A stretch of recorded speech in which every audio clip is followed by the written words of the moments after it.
Vamos lá, a nossa 21ª aula, gerando arquivos de montagem Pick and Place. Essa é a última aula do curso, né, pelo menos por hora, e nós estamos revendo aqui uma série de arquivos referente à fabricação e à montagem de placas, né.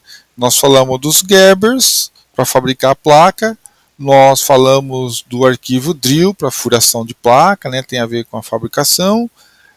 Falamos da fabricação do stencil, que é para aplicação de pasta de solda, né, na placa. E agora nós vamos falar da Pick and Place. Né? Então o Pick and Place, para as empresas que fazem a montagem automatizada, a Pick and Place é uma máquina que ela monta os componentes SMDs sozinha, né?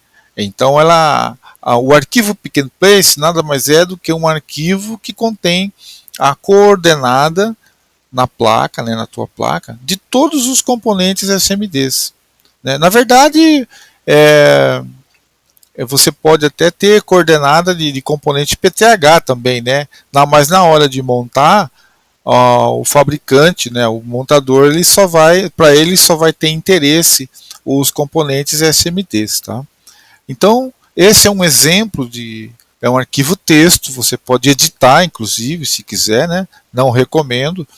E ele tem aqui todos os componentes, por exemplo, D17, o Jumper 64, D16, C23, que são a lista dos componentes que existem na placa.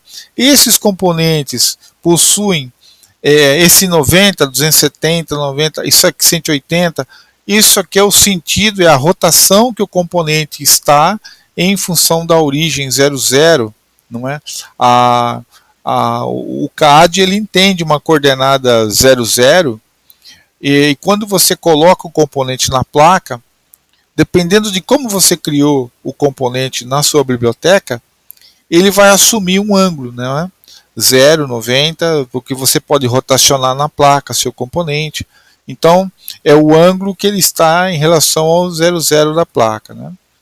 E os próximos dados aqui são coordenadas x, y do componente. Existem CADs que você pode gerar a coordenada Pick and Place pelo pino 1 do componente ou pelo centro do componente, né?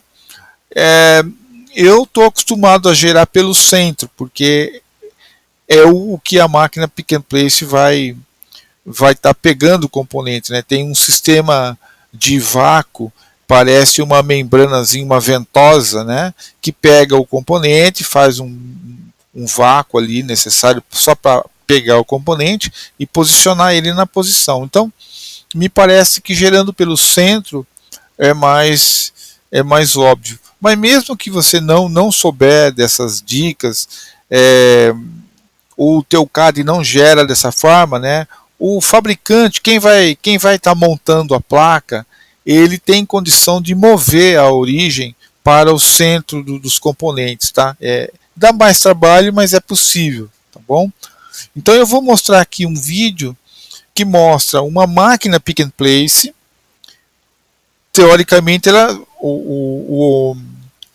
quem cuida desse processo de montagem já retrabalhou o seu arquivo, já fez todos os ajustes que precisava ser feito, né?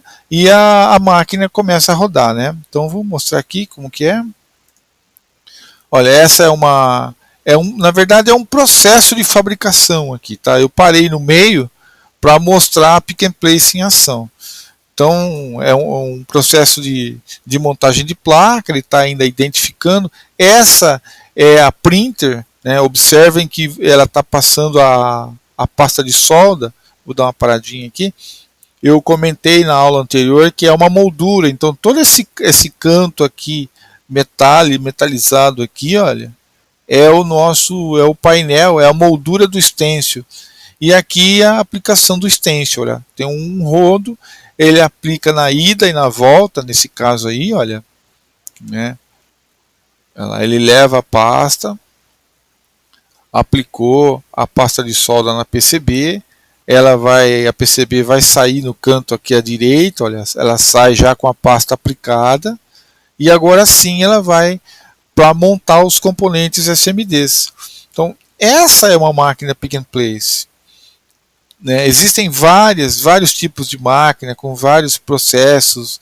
Então ela coloca o componente baseado nas coordenadas que você passou para ela. Não necessariamente você pode ter várias máquinas pick and place, cada uma montando uma família de componentes. Geralmente os componentes discretos, resistor, capacitor, diodo, são colocados num tipo de pick and place.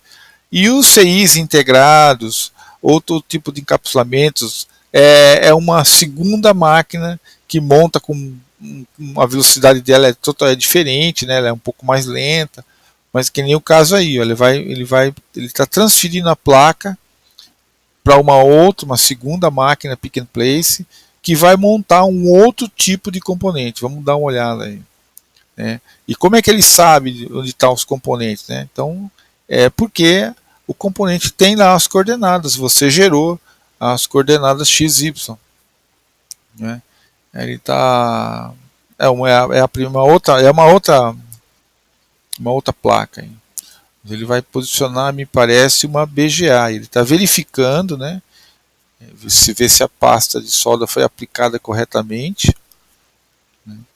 Aí é onde tem os componentes. Olha, ela está buscando o componente e está levando e está montando lá do outro lado. Essa é uma pick and place diferenciada. Olha a velocidade com que ela faz isso.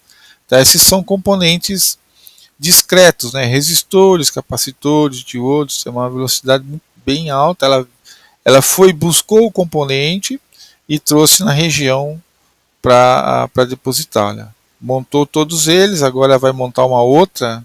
Essa é uma outra máquina. Ela está montando um outro tipo de componente, um pouco mais lenta. Mas também todo mundo baseado naquele arquivo que você gerou de pick and place, né? A sua placa tem uma origem, um 00, e ela se baseia naquilo lá. Olha aí. Tem componentes PTH, olha só, lembra que eu comentei com vocês que esse daí é um arquivo, essa máquina monta PTH também. Ó. Então ela foi, buscou e está montando o PTH de acordo com aquele arquivo que você gerou, aquela origem. Então é importante daí você saber os limites dessa máquina, né, a distância, espaçamento de componente, porque essas garrinhas, se tiver muito perto, acredito que a garrinha não consiga. E aí mesmo assim ainda sobrou um espaço para um place manual, porque a máquina automatizada não consegue pôr esses componentes ainda, né? Então está na mão da operadora fazer uma montagem manual aí de alguns componentes. Ok? Então só para fixar, esse arquivo de coordenada aqui é usado no processo de montagem de componente SMD, e nós chamamos aquelas máquinas automatizadas de pick and place, né? Outros arquivos que a gente pode estar gerando também, que são arquivos STEP, que usado para o modelo 3D da placa. Os CADs de hoje em dia geram esses arquivos para você fazer análise mecânica, de interferência de painel, de área metálica, de parafusos, né? Então é muito usado isso aí para simulação de interferência mecânica. Você também pode estar gerando arquivos ODB++, que é transferência de dados, praticamente é um raio-x da placa tudo. Com esse arquivo ODB++, você consegue inclusive importar em outro CAD o seu trabalho. Existem processos de produção que geram lista de material, geram toda uma sistemática de produção que utilizam esses arquivos ODB++ no processo também. A IPC 356 também pode ser usado em processo de teste, de fixture, de fabricação de PCB. Também é um arquivo que alguns CADs possuem, outros não.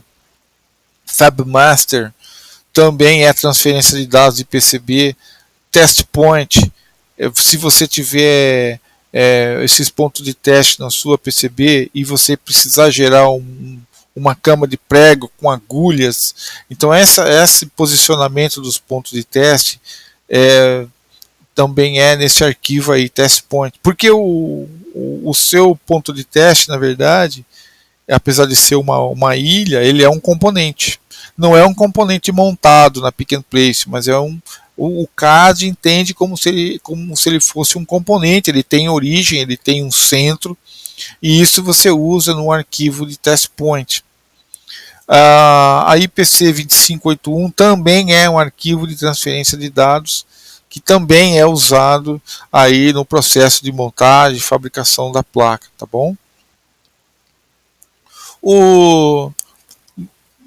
Nós próximos, né, eu acho que com esse vídeo relacionado a Pick and Place, nós conseguimos cobrir toda a parte do projeto de PCB que fala desde a origem do esquemático, de simbologia, né? Falamos de biblioteca, de criação, falamos de PEDStack, importantíssimo, começamos a falar de PCB, viemos discorrendo todos os temas, não é? Alguns até poderíamos ter, mas é um conhecimento assim básico, genérico, para vocês entenderem tudo o processo de PCB, não é? Que muita gente não conhece isso tudo aí, mas a gente tem muito mais ainda para tá escrevendo. A proposta desse curso termina aqui, mas nós vamos estar fazendo aí relacionados a DFM, Design for Manufacturing, né? O que eu devo checar quando eu fiz o meu projeto? Vou mandar produzir, né? O que eu devo verificar? Quais são os itens? Como que é feito isso? Quais são algumas perguntas são óbvias, né? Por exemplo, olha, não tem nenhuma trilha em curto, não tem nenhuma aberta, mas tem muito mais do que isso, de questionamento relacionado à montagem, não é? O DFA a sua placa está montada, mas a sua placa no seu produto, e aí? Não é? Porque ainda tem conector para pôr, tem alguns testes de finalização para fazer. Precisamos dar uma olhada nos defeitos que acontecem na PCB. Toda vez que a sua PCB passa por um processo de solda e logo depois da solda tem um posto avançado de retrabalho, então alguma coisa está errada no seu projeto. Esse posto de retrabalho deveria ser exclusivamente um posto de revisão, não é? Não retrabalho, porque todo retrabalho que está ali naquele momento, seja retrabalho de solda, seja um retrabalho de componente que foi colocado errado, isso tudo é revisão de layout também. Porque você, como projetista da placa, você consegue eliminar muito desses defeitos, né? O curto de solda é o primeiro que eu vou falando já. E tem como resolver por design. Nós vamos dar uma estudada melhor nisso daí. As boas práticas de roteamento com foco em MC, MI, isso daí ninguém vai falar para você, faça isso que resolveu. Não existe essa coisa de roteamento certo e direto e reto para eliminar esses problemas de compatibilidade eletromagnética. Existem boas práticas, de tanto que a indústria já fez, já sofreu, o pessoal que trabalha com testes, não é? Então a gente consegue dar também para vocês aí algumas dicas de roteamento, de separação do circuito analógico, de digital, de posicionamento de capacitor, desacoplamento, de trilhas de corrente, de loops de corrente. Essas são as dicas que é possível de se dar, não é? Para a gente minimizar, pelo menos, ficar com a consciência um pouco mais tranquila em termos de layout, não é? Mas assim, a palavra final mesmo é o teste na câmara semi-anecoica, Airborne com os equipamentos de precisão lá, medindo níveis de ruído mesmo, seja ele conduzido ou irradiado. E aí a hora da verdade é aquela lá, né? Vamos falar também de integridade de sinais, porque tem gente trabalhando com sinais de comunicação, sinais com memória, sinais que trafegam vídeo, dados. Então, quais são os cuidados que tem que ter com esse tipo de sinais? E quais são esses sinais? Que eu não vejo isso em muitos. É difícil achar esse material não é? Quais são os sinais críticos, afinal de contas? Qual é o cuidado que eu tenho que ter com eles, não é? Então, e outras tecnologias de fabricação de placa, porque eu comentei no nosso curso sobre metalização por tinta condutiva, né? Então vamos ver esse processo como que é, onde é que se ganha? Tem redução de custo nisso, né? Então pode ser que tenha um processo aí bom para vocês, que atende alguma empresa. Então são os próximo curso, né, vai entrar um pouco mais nisso, e eu espero que este primeiro de PCB, de placa generalizado assim, consiga atingir a expectativa dos senhores aí, né, para que possamos ter outros, ok? Por hora, muito obrigado e bom proveito. Agradeço aí a todos.